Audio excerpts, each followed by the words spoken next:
Welcome to my channel. Today we learn English with a powerful and shocking true story. This is not just a story about money or crime. It is a story about power, ambition, fear, and the choices that can change a country forever. Get ready to travel to Colombia, South America, and discover the life of one of the most famous and dangerous men in history, Pablo Escobar. Have you ever wondered how a poor boy can become one of the richest criminals in the world? How can one man control an entire country with fear? And how can the same man be loved by many people and hated by millions at the same time? In today's story, you will learn about his rise to power, his dangerous empire, and his dramatic fall. Stay with me, because this story will surprise you again and again. Pablo Escobar was born on December 1st, 1949, in a small town in Colombia. His father was a farmer, and his mother was a schoolteacher. His family was not rich, but they were not extremely poor either. From a young age, Pablo showed strong ambition. He did not want a simple life. He wanted power, respect, and money. Even as a teenager, he was involved in small crimes. He sold illegal cigarettes, stole cars, and sometimes cheated people. He believed that crime was a fast way to become rich. In the 1970s, a new illegal business began to grow in South America. That business was cocaine. Cocaine is a dangerous drug made from coca leaves. Many people in the United States wanted this drug, and they were ready to pay a lot of money for it. Pablo Escobar saw an opportunity. He understood that this white powder could bring him millions, even billions of dollars. So he entered the drug business. Escobar worked with other criminals and created what later became known as the Medellin cartel. A cartel is a group of criminals who work together to control a market. The Medellin cartel quickly became one of the most powerful drug organizations in the world. They transported huge amounts of cocaine from Colombia to the United States. At one time, it was believed that they controlled about 80% of the cocaine entering the U.S. Money started to flow like a river. Escobar became extremely rich. It is said that at the height of his power, he was earning millions of dollars every day.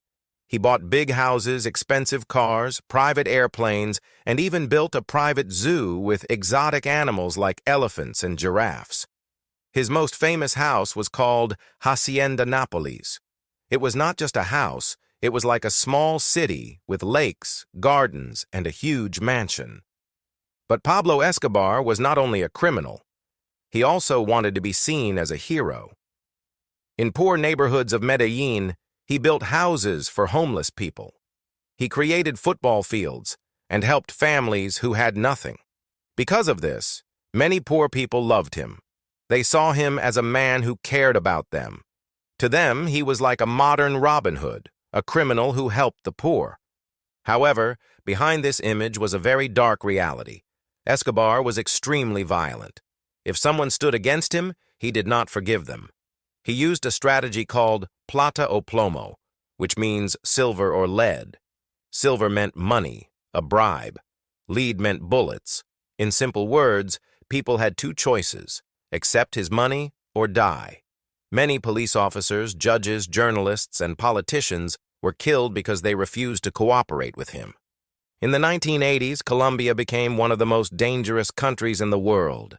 Bombs exploded in cities, airplanes were attacked, government buildings were destroyed, thousands of innocent people lost their lives.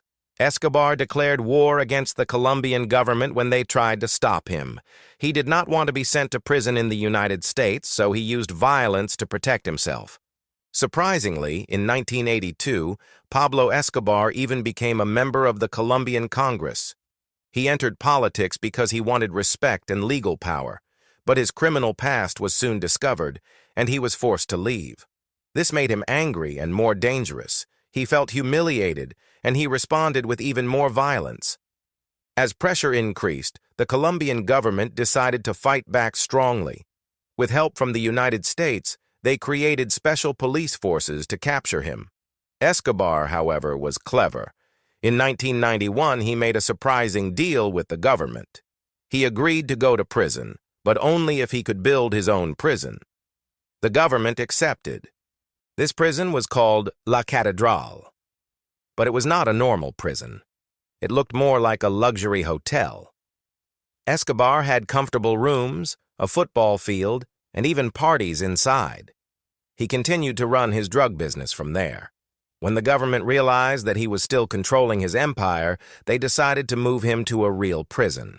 But before that could happen, Escobar escaped. His escape started one of the biggest manhunts in history. The Colombian police, special forces, and even American agents searched for him. For more than a year, he moved from house to house, always hiding. His power was becoming weaker. Many of his friends were arrested or killed. His enemies were closing in.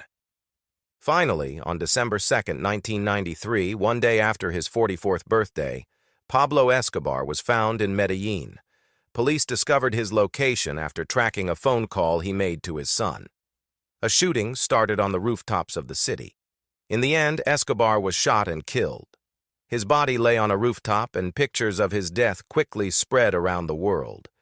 With his death, the Medellin cartel slowly disappeared. But the damage he caused remained. Thousands of families had lost loved ones. Colombia had suffered years of violence and fear. Although some people still remembered him as a man who helped the poor, most people saw him as a symbol of crime and destruction. So what can we learn from the story of Pablo Escobar? First, we see how ambition without morality can destroy lives. Escobar wanted success, but he chose a path of violence and crime. Second, we understand that money and power do not always bring happiness or safety. Even though he was one of the richest men in the world, he spent his last years hiding and running from the law. Today, many movies and TV series tell the story of Pablo Escobar. Some people are fascinated by his life. They see the drama, the money, and the excitement. But it is important to remember the real consequences. Behind the story are real victims and real pain. Escobar's life is a powerful lesson about choices. Every day we make decisions. Some decisions may seem small, but they can change our future. Pablo Escobar chose crime because he wanted fast success.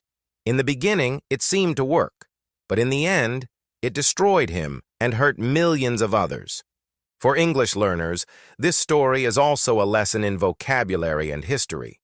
Words like cartel, ambition, violence, power, and consequence are important in understanding both language and life. Try to use these words in your own sentences. Practice speaking about this story in simple English. Ask yourself, why did Escobar become so powerful? Why did he fall? The true story of Pablo Escobar is not just about one man. It is about a country fighting against fear. It is about the danger of illegal drugs. And it is about how power can change a person. Some people remember him as a legend. Others remember him as a villain. But history remembers him as one of the most powerful drug lords of all time. Thank you for reading and learning with this story. If you enjoyed improving your English with real-life history, continue practicing every day. Remember, learning English is like building a strong future, step by step, word by word. And I will see you in the next story.